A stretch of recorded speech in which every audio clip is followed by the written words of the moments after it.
Abantu omwenda abaasingisiddwa omusango gw'okuwamba n'okutta Susan Magara kkooti enkulu ewozesa emisango gya Nnagomola ng'ekubirizibwa omulamuzi Alex Agigi ebasalidde ekibonerezo ng'abamu baakuwanikibwa ku kalabba ate abalala obulamu bwabwe bwonna bwe basigazizza ku nsi baakubumala mu kkomera. Abasaliddwa kalabba kuliko Buvumbo Musa Abasi ne Hajara Nakandi nga Buvumbo ye yasalako engalo z'omugenzi ze baaweereza bakadde be mu bbaasa nga babakanda ensimbi nti n'okumukuba eddagala eringi ennyo ng'akozesa empiso kuno nga kwe yagatta nti n'okumwambaza akaveera ekintu ekyamuviirako okuziira n'afa. A9 largely executed the most brutal aspects. Namely, he cut off her fingers, he injected her with the ketamine, he suffocated her with a kavera, and strangled her. Yenna kandi nga ye mukyala yeekali musango guno ye yawaayo ennyumba ye esangibwa mu bitundu by'e Nateete omugenzi mwe yateekebwa era nga byonna ebyamutuusibwako ono yalinga abiraba okutuuka lwe yafa kyokka n'atabeerako gw'atemyako kuba obuyinza. Making sure she was blindfolded throughout and was present when her fingers were cut off and also when they finally killed her. Omulamuzi era ategeezezza nti okusinziira ku bujulizi obwaleetebwa mu kkooti mu katambi bw'alaga nti Hajara Nakandi yalagira omugenzi attibwe oluvannyuma lw'okulaba nti yali aludde nabo ng'abategedde. And so I shall surely give them the maximum sentence of death. And I do therefore sentence the two, A4 and A9 to death.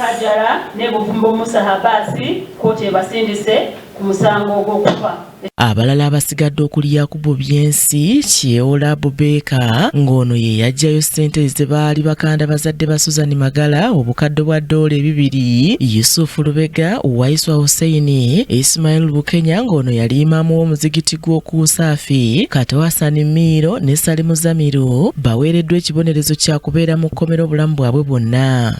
While the rest of the convicts, A1, A2, A3, A5, A6, A7, and A8 are hereby sentenced to imprisonment for the rest of their natural lives. Bano omusanvu obujulizi obwaleetebwa mu kkooti bulaga nga buli omu yalina omulimu ogwamuweebwa okuviira ddala mu lukwe lw'okuwamba omugenzi Magara, abalala be baamutwaliranga emmere, abamu baali bavuga mmotoka ze baakozesanga okulinnya omugenzi akagere, ssaako gye baamuwambira, ssaako ne gye baakozesa okutambuza omulambo okugusuula ekitiko ku luguudo lw'Entebbe Express Highway. Now A3, A2 and A7 also collected food.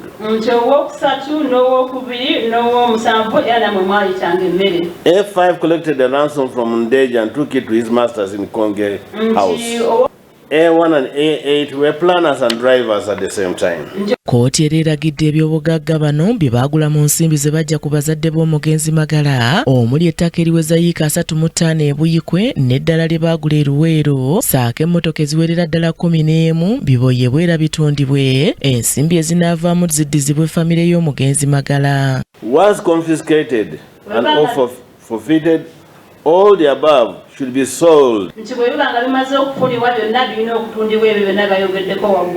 the proceeds be submitted to the family of the late Susan Magara. Obuvunaanyizibwa obw'okubowa n'okutunda ebintu bino byonna kkooti ebukwasiza yafeesi ya Ssaabawabi w'emisango gya gavumenti. By this order, this will be superintended by the Office of the Director of Public Prosecution. Omulamuzi bw'abadde bano abasalira ategeezezza nti engeri gye bazzaamu omusango guno baasooka kweteekateeka ate ng'ekigendererwa kyali kyakufuna ssente era ng'omusango gwabwe agambye nti tegutera kusangikasangika. I agree and observe that the offences were horrific, they were brutal, they were callous, they were calculated, well planned and premeditated.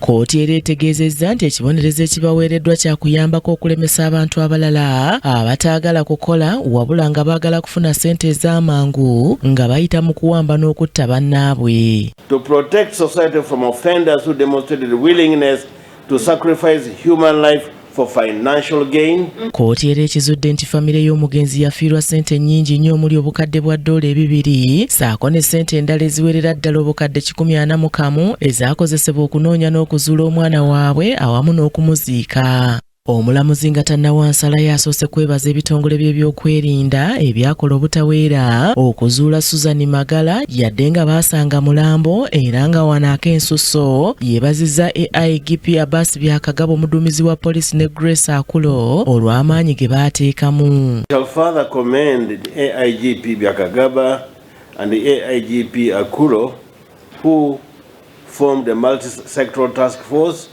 which His Excellency the President took keen interest of. Kooti kyokka abasaliddwa ekibonerezo ebagambye nti balina eddembe okujulira ku nsala yaayo. Bannamateeka okuva mu ofiisi ya Ssaabawaabi ababadde mu musango guno okubadde Irene Nakimbugwe, Joseph Kyomuhendo ne Sharifa Nalwanga basanyukidde ensala ya kooti. Tubadde nga tukakalabya omusango guno okumalira ddala emyaka 4 era leero tuli basanyufu nti tutuuse ku kino era n'omusango tugukomekkereza tutuuse okusaasira kwaffe eri famire ya Susan Magara okubeera nga kye baatuukako tekituukibwako naye nga leero omulamuzi avuddeyo n'asobola okuba nga abawa ensala y'omusango eyo. Susan Magara nga yali aweza egy'obukulu 28 yawambibwa ng'ennaku z'omwezi 7 omwezi ogwokubiri omwaka 2018 era oluvannyuma omulambo gwe gwasangibwa gusuuliddwa ku luguudo lwa Entebbe Express Highway mu kitundu kya Kitiko Birongo bwe zaali ng'ennaku z'omwezi 27 omwezi ogwokubiri omwaka 2018.